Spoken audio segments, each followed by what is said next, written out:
Haleluya. Reka dusabe ubundi mukarukundo kwere hafi tumwebe kurasengere abigisha bacu bajye kutuganiriza amagambo y'Imana abavuga ngo kwemana n'Imana y'Imana. Yesu amugisha reka tumwebe kurasengere. Mana nziza, Mana cyanuka, Mana ufite ubutware, Mana ufite ubushobozi. Gitondo cyiza cy'umugisha Mana turagushimye. Uri Imana nziza, uri Imana, uri Imana ifite kugira neza kwinshi, uri Imana y'imbaraga, ufite ubutware n'ubushobozi. Turagushimye Mana. Iki gitondo cyiza cy'umugisha turaguhimbaje, wera w'Isiraheli, tugushimiye uburyo wabanye natwe, waraturinze, urinda n'itorero, urinda umukumbi wawe, hirya no hino mu mpande z'isi, warinze abera bawe. Turagushimye. Uyu munsi Mana watwemereye tubone hafi y'abandi bayo, kandi Mana abamuzi yawe ni heza, umuririmbyi kuraririmbe, n'abamuzi yawe hatoya imigisha. Haleluya. Muze yawe twahembukira, muze yawe twaruhukira ibyari turemereye, muze yawe twatubera imitwaro, muze yawe ni heza. Haleluya. Wadushoboje kwibonekamo kandi twatangiye kumva icyo dushakaho. Mwana Mana abaririmbyi baririmba twakumvise, Mwana uririmba n'undi mutaka twakumvise, turabizi kuri muri Iteraniro.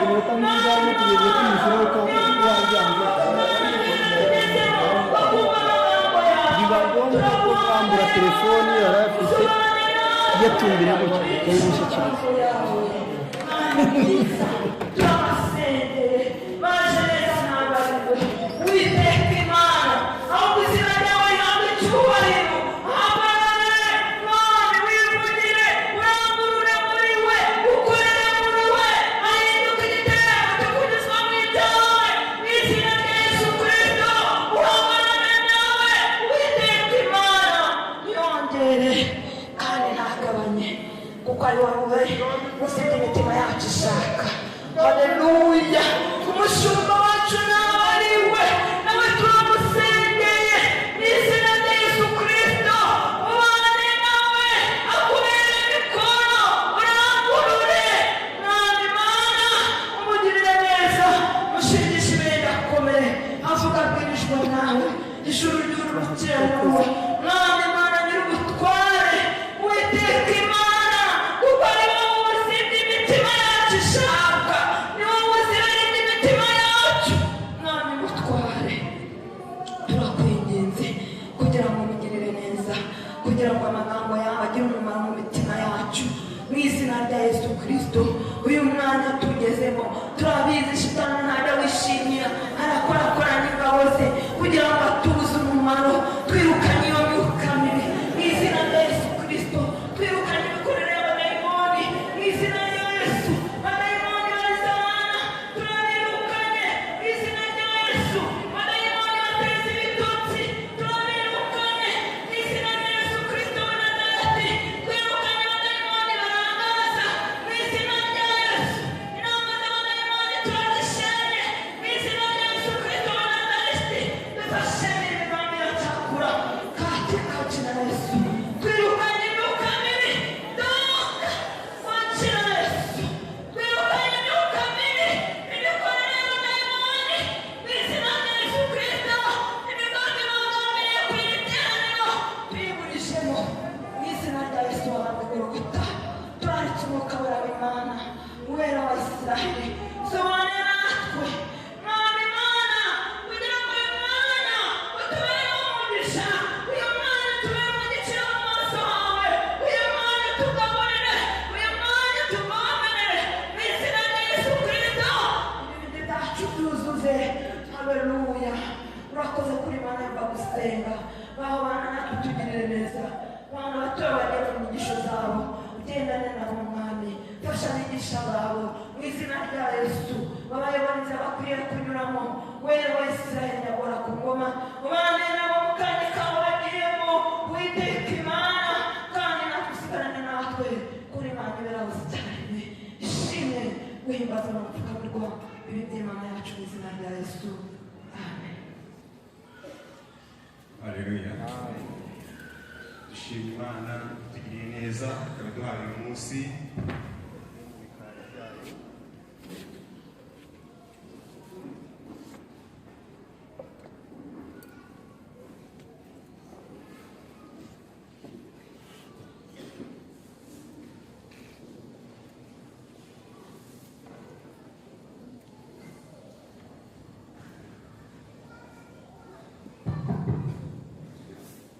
Imana ishimwe ko Imana itugiriye neza ikabiduhaye uyu munsi ngo tube mu bikari by'Uwiteka Imana. Reka abaririmbyi bafashe turirimbane indirimbo y'182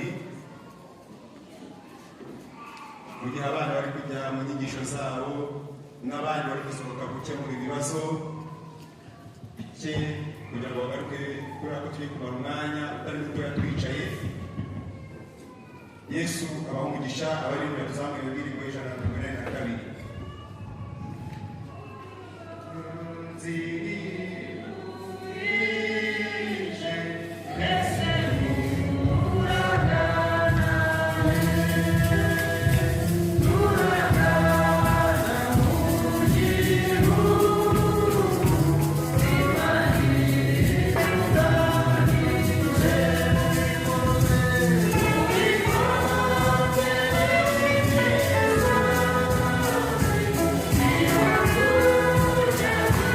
Yeah.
umuririmbyi waririmbye indirimbo yari afite ibihe byiza kandi yari ari mu murimo w'Imana arimo abwiriza, ariko hari ibibazo bari barimo bamubaza, nibyo yari agenda agasubiza muri iyi ndirimbo. Ariko abo yigishaga cyangwa se abo yarangiraga ubwami bw'Imana bagezeho barabyumva batumubwira batese natwe baturinda tukaza tukajyana muri icyo gihugu. Aravuga ngo nimuze, Yesu aradutegereza. Haleluya, Yesu arimo aradutegereza, nimuze tujyane, nimuze tutabasiga. Haleluya. Ariko uyu muririmbyi yatangiye bamubaza ibibazo, aravuga ngo mbese muri icyo gihugu muriho mujya kwizera iki? Atangira kubabwira rero isezerano ry'Umwami yadusezeranije. Haleluya. Atangira kubabwira ko tuzabona ibyiza, atangira kubabwira ko tuzambikwa amakamba adashira, atangira kubabwira ko muri icyo gihugu nta mubabaro ubayo, atangira kubakumbutsa icyo gihugu. Haleluya. Nta kindi natwe cyatuzanye hano mu nzu y'Imana, ni uguhumurizanya tukabwirana aya magambo kugira ngo tuzarame ubwami bw'Imana. Haleluya. Nimuze rero tutabasiga, kandi Yesu aradutegereje. Imana yo mu ijuru idufashe, kandi Imana yo mu ijuru itugirire neza. Haleluya. Nubwo hari wenda ushobora kubana hano mu nzu y'Imana wenda ufite ibindi byakuzanye, ariko nzi ko neza hafi ya twese cyatuzanye aha ngaha ntabwo dufite ibintu twagomba gukora, ndetse hari dufite n'ibindi twagomba gukora mu rundi ruhande byakatugirira umumaro, ariko twabyirengagiye tuza mu nzu y'Imana nta kintu cyatuzanye, ni ugushaka ibyahishwe n'ibindi, ni ukugira ngo tuzabone iki kizatugeza mu bwami bw'Imana. Haleluya. Nizere ko twese turi aha ngaha n'abandi bateraniye mu nsengero hirya no hino, intumbero yabo ni ukujya mu bwami bw'Imana, ni ugushaka igihugu bita ijuru. Haleluya. Imana yacu idufashe kandi Imana itugirire neza, ariko hari icyangombwa kibanza ugomba kubanza kubaza, kuko ubuzima mu ijuru ntabwo bupfa kugenda gusa, kuko Yesu yarababwiye ngo kujya mu bwami bw'Imana cyangwa se kujya mu ijuru ni ukubanza umuntu akicara. Ariko baza abantu benshi bagana nawe cyangwa se nawe bafitaho, ariko ngo niba ubwenge muri bwenge bajya kubaka inzu, ngo ntabwo bicaye ngo bareba areba ko iriya zakuzuza inzu. Haleluya. Ubwira ngo atazajya bakajya bakabikamurira abantu bamuseka.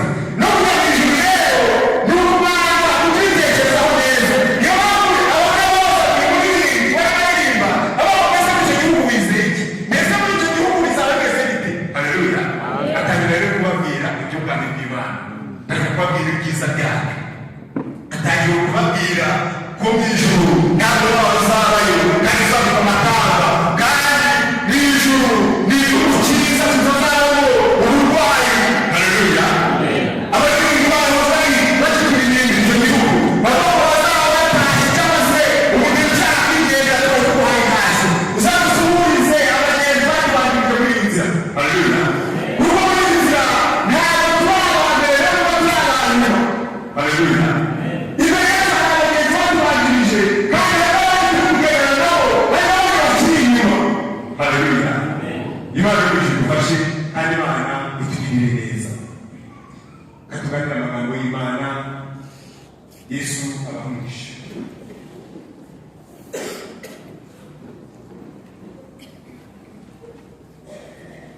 Turaganira amagambo y'Imana tumusanga muri Zaburi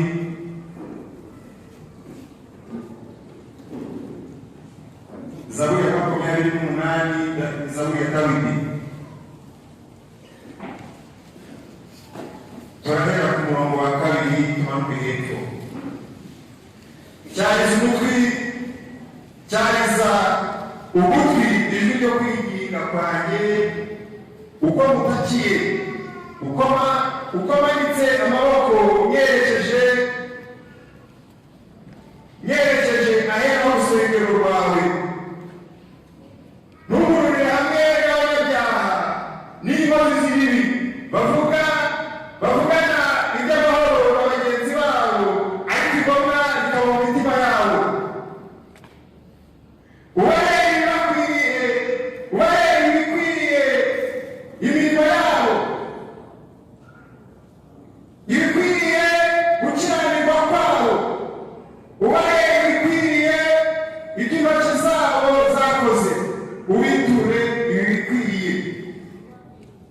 ubiture ibibakwiriye kuko batita ku mirimo y'Uwiteka cyangwa mu by'intoki ze zikora. Azabasenya ntazabubaka. Uwiteka ahimbarizwe kuko yumviye ijwi ryo kwinginga kwanjye.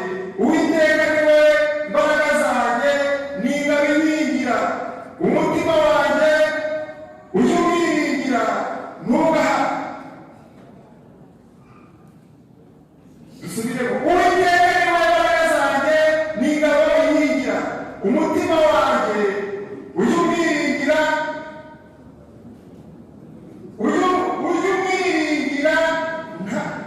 ngatabarwa. Nicyo gituma umutima wanjye wishima cyane kandi nzamushimisha indirimbo nshya. Uwiteka ni imbaraga z'abantu be kandi n'igihome uwo yasize ahungiramo agakira. Kiza ubwoko bwawe uha umwandu wawe umugisha kandi ubangire ujye ubaramira iteka ryose. Imana yacu ishimwe. Kabisomera andi magambo y'Imana dusanga mu Byahishuwe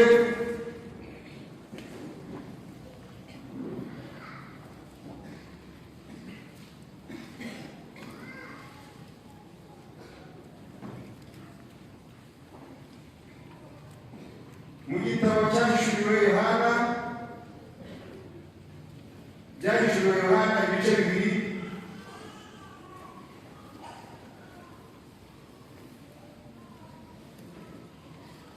Dore umurongo wa mbere. Wandikira marayika w'itorero ryo muri Efeso uti: ufashe inyenyeri ndwi mu kuboko kw'iburyo akagendera hagati y'ibitereko by'amatabaza birindwi by'izahabu, aravuga aya magambo ati: nzi imirimo yawe n'umuhati wawe no kwihangana kwawe, kandi nzi yuko utabasha kwihanganira abanyangeso mbi. Nuko wagenzuye abita intumwa kandi atari zo, ukabona ko ari abanyabinyoma. Uzi kwihangana kandi warenganirijwe izina ryanjye ntiwacogora. Ariko rero mfite icyo nkugaya, nuko waretse urukundo rwawe rwa mbere. Nuko ibukaho wavuye ukagwa wihane, ukore imirimo nk'iya mbere, kuko mutabikora nzaza aho uri muri igitereko cy'itabaza ahacyo nutihana. Ariko rero mfite icyo gushimira, nuko wanga imirimo y'Abanikolayiti, iyo nanjye nanga. Ufite ugutwi niyumve iby'Umwuka abwira amatorero. Unesha nzamuha kurya ku mbuto y'igiti cy'ubugingo kiri muri paradizo y'Imana. Imana yacu idufashe kandi Imana itugirire neza. Haleluya.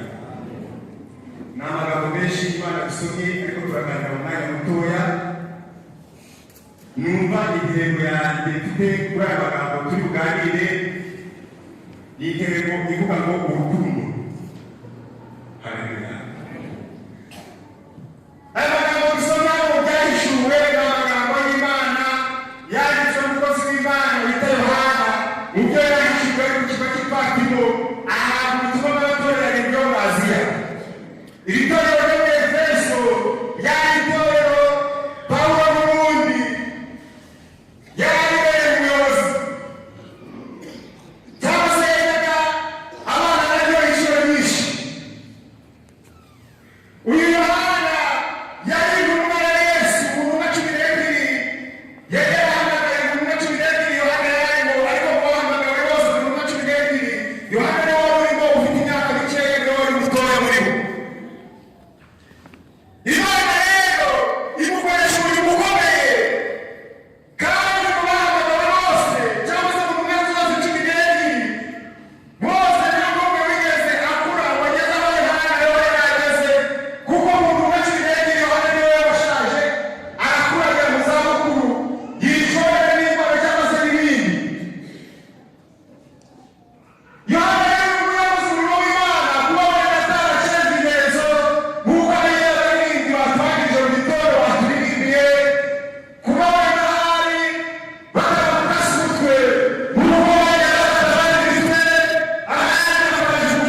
idufashe kandi Imana itugirire neza.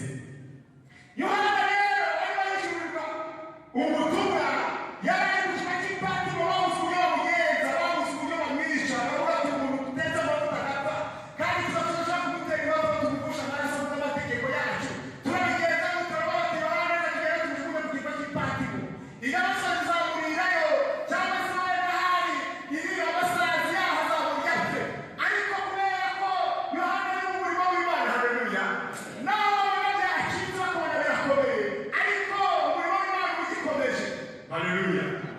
Yohana ari mu kigo cy'ipatimo yumva ahari wera ngo ari mu munsi mwiza, ari mu munsi ukomeye mwiza cyane, ngo agera kumva yumva ijwi ry'umuhamagara, haleluya.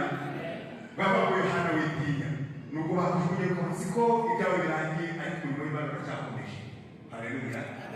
Imana y'ijuru idufashe kandi Imana itugirire neza.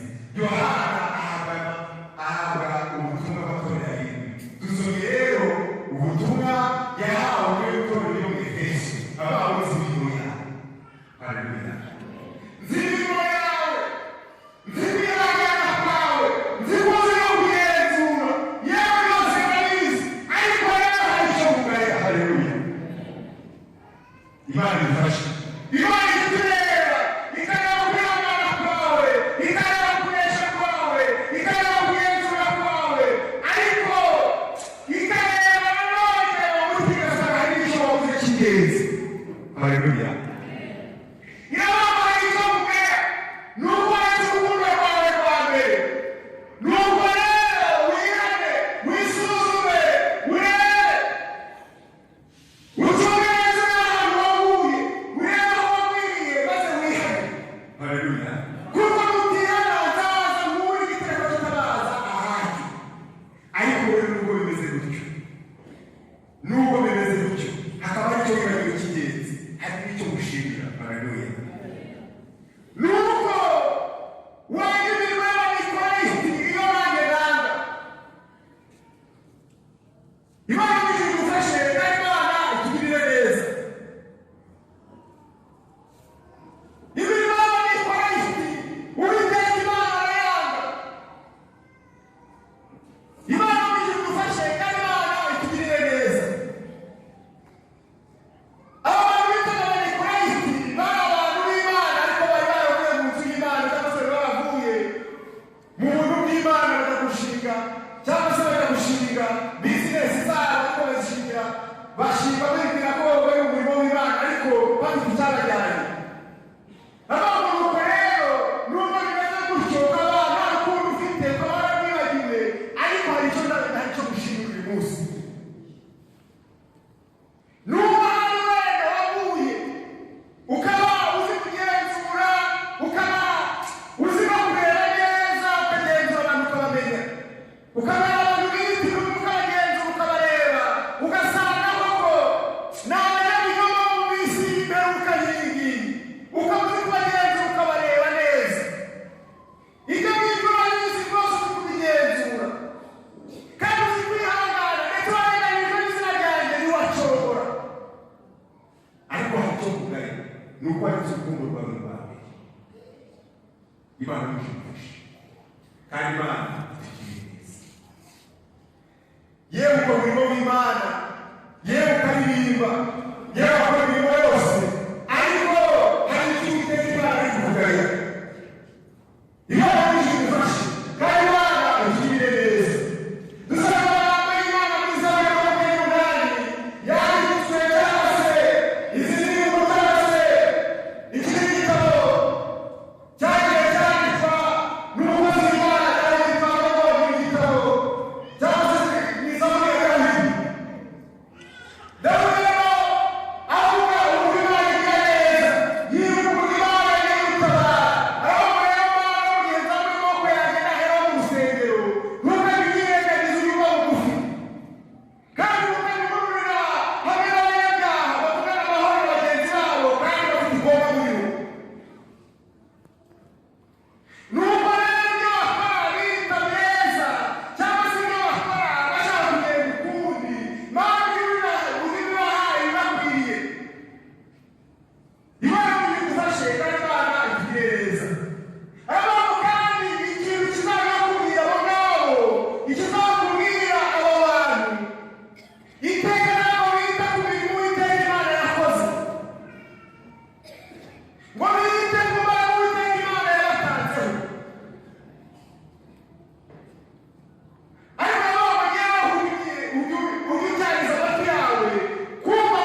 yibuka ko mpamvu yibuka abihana. Imana idufashe kandi Imana itugirire neza. Uwiteka Imana uri mu gihugu cyo mu ijuru niyazabona ko wowe mu rusengero rw'urwera. Haleluya. Agiye kugusenga kwanjye kuva yaranze n'iyori namenye nk'abandi bose. Uko niko wakwiye gusenga mu mutima nawe uyu munsi ugahindukira ukareka igomwa ry'umutima, ukareka kubivuga Amerika, ukavuga iby'amahoro kandi mu mutima wawe ufite igomwa, ufite aho wanga. Ubu ngubu ushobora gusanga muri mwebwe cyangwa se wenda n'abandi bashobora kuba abakristo cyangwa se mushobora kuba mwita abakozi b'Imana, ariko hakabaho umuntu udashobora kugera mu rugo rwe, cyangwa se wenda abantu muvugana mu miryango, hari abantu mudashobora kuvugana cyangwa se aho yashobora kuhacisha umuriro, ariko ntabwo waba uri umukristo, ahubwo iyo n'imirimo y'abantu ikora iti iteka mugaragaza kwera, ariko imirimo yanyu igahakana imbaraga zo kwera. Imana idufashe kandi Imana itugirire neza. Wari ukwiye gukunda urukundo rwinshi, urukundo rwinshi, kuko Yesu yagaragariza abantu ukwiye gukunda n'abanzi bayo, ngo kuba bakwizera bakunda bagirira neza. Ariko niba uri umukristo yawe niba ushaka ubwami bw'Imana ukwiye kugira urukundo rurenze byose, kuko Imana yavuze ngo urukundo rurenze byose kuri Yesu. Haleluya. Kuko urukundo ntabwo rwishimiye ikintu ku bandi, urukundo rubabarira byose, urukundo ntirwirarira.